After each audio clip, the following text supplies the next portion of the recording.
Hello and welcome to airflow measurement training. My name is Bill Graber. I'm with TEC, or the Energy Conservatory.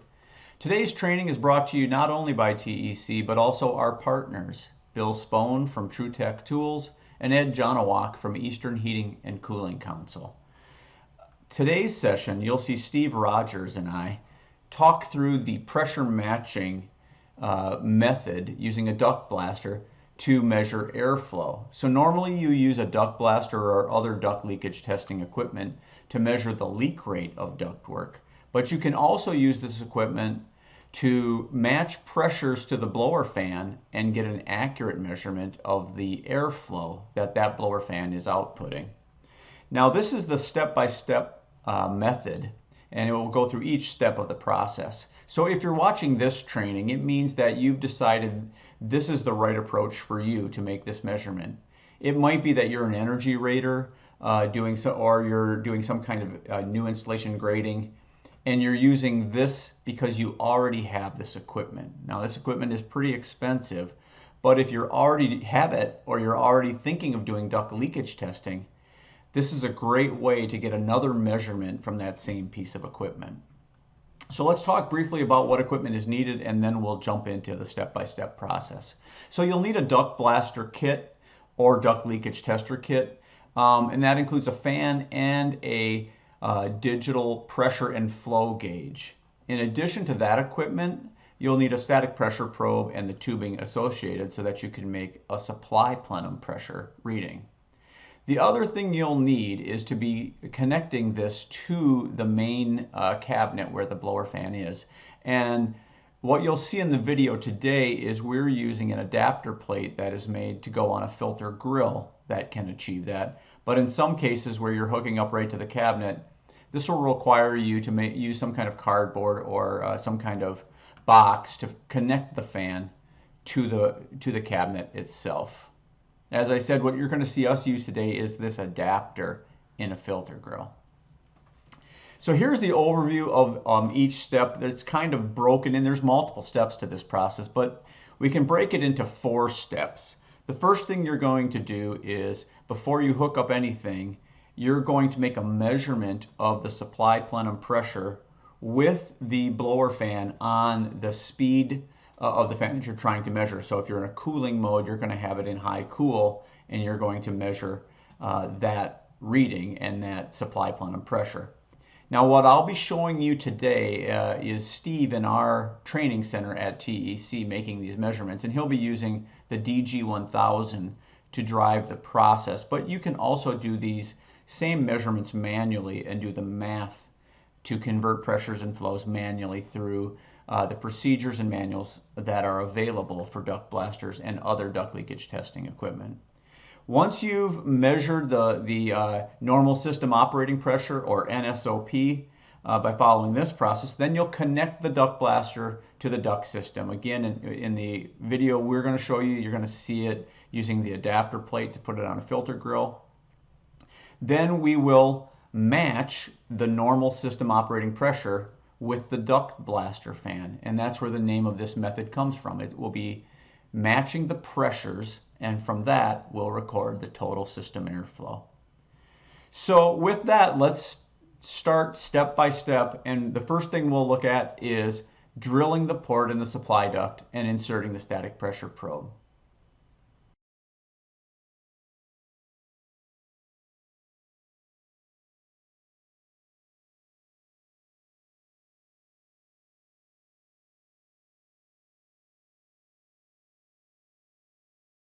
Okay, so you saw Steve drill the hole in the supply plenum, and now we're going to show how do we take that reading, and we're going to do that using the DG1000. So I'm going to step you through it pretty quick here, and then we'll see Steve doing this in the TEC lab.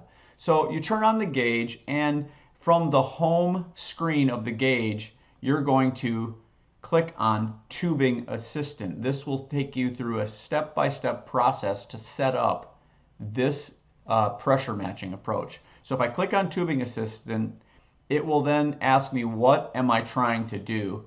You will click on Air Handler Flow, and once you've done that, indicate, are you inside the building with the gauge or outside the building? In most cases with this one, you'll be inside the building, but there are situations where you might be in a crawl space or in an attic where the air handler is, where you are outside of the envelope and outside the building. But in this case, we're inside the building. In this case, we're using a DuctBlaster fan, so we'll click on that. The tubing assistant says confirm your selections, air handler flow, gauge inside the building using a DuctBlaster, and hit continue. It shows you how to connect your tubing. Once that's done, we hit the green arrow and we can start making the test measurements. Let's take a quick look at Steve doing this in the lab.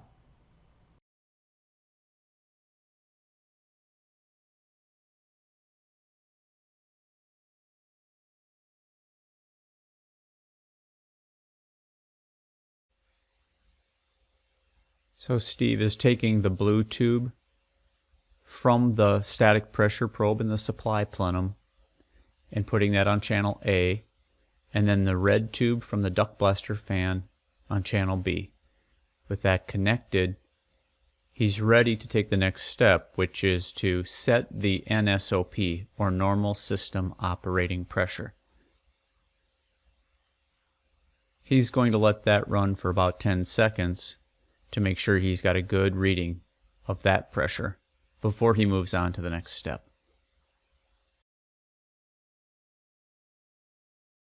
Okay, now we're ready to turn the air handler off, remove the furnace filter, and block off as needed. Or what you'll see Steve do in the training center is hook up the DuctBlaster fan, and he's assured that in this setup, through this filter grill, all of the flow will be going through the fan. What you'll do if you don't have a return grill where you can use that approach is you'll need to hook up right on the main cabinet. You can see we're showing a furnace here where we've taken that off, and you'll use a box or some kind of adapter, cardboard, and plumb up the DuctBlaster fan. So let's take a look at Steve doing this in the TEC Training Center. So in this example, Steve is using a filter grill adapter to make the measurement. And this would be a good approach when you're trying to check airflow in a general situation. If you're doing grading to ResNet 310, this method's allowed if the duct leakage grade was a 1. If the duct leakage grade was 2, this approach is not allowed, and instead of hooking up to the filter grill, you'll have to hook up directly to the blower fan cabinet. And that's because the duct leakage might contribute to a mismeasurement. So here Steve has connected the DuctBlaster fan to the adapter plate, and then he's going to put, in this case, for our test, he's going to use ring 1.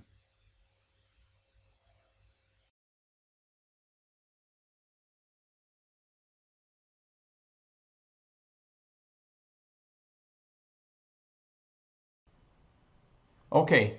Once we have the DuctBlaster fan connected to the cabinet or the return grill, we're ready to measure the flow by matching the pressure with the DuctBlaster fan that we had earlier, the NSOP.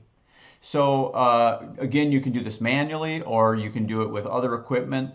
I'm showing you how to do it with a DG1000, but you don't need to use a DG1000 necessarily to make these measurements. It's more straightforward or easier because it does the math for you, but it's not required.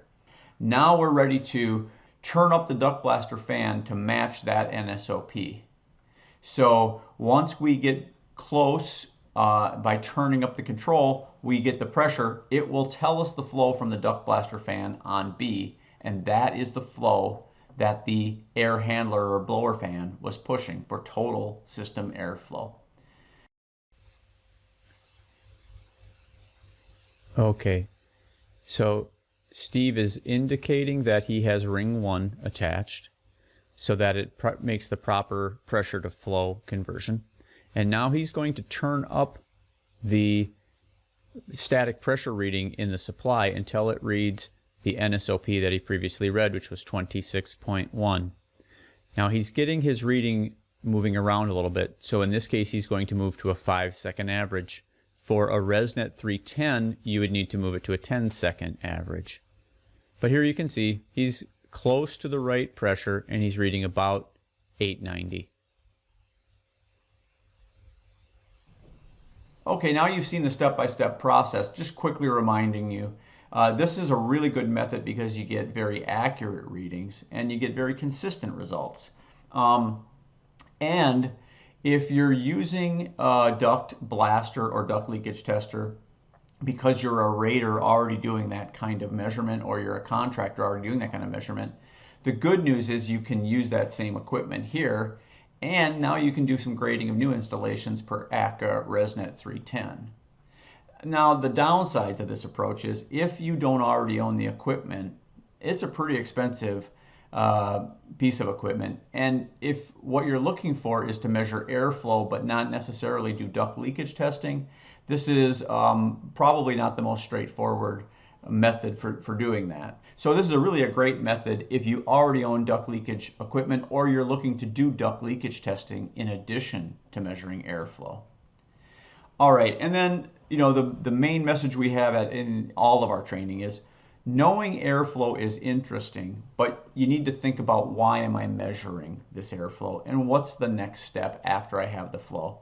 So on the left-hand side, if it's a new installation, you're comparing that flow to the design flow, and that could be per ACA ResNet 310, and you've been given a design flow, and really what you're looking for is how close is the flow you measured to that design flow.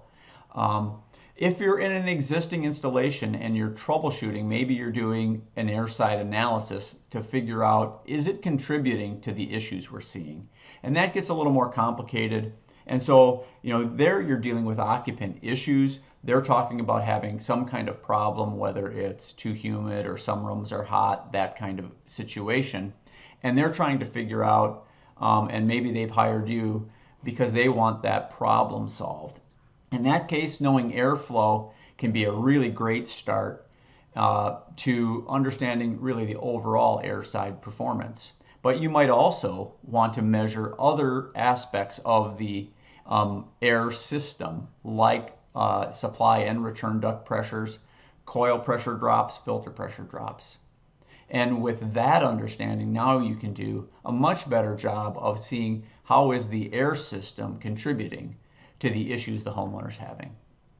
Now, this is why with the digital TrueFlow, TEC has added that kind of analysis. And so if you're really interested in that kind of approach, you might also want to look at that. Okay, thanks for joining today. This is just one training. If you go out to HVACairflow.com, you can see a series of training and other reference material available to help you measure air flows and pressures more accurately. Thanks for joining today.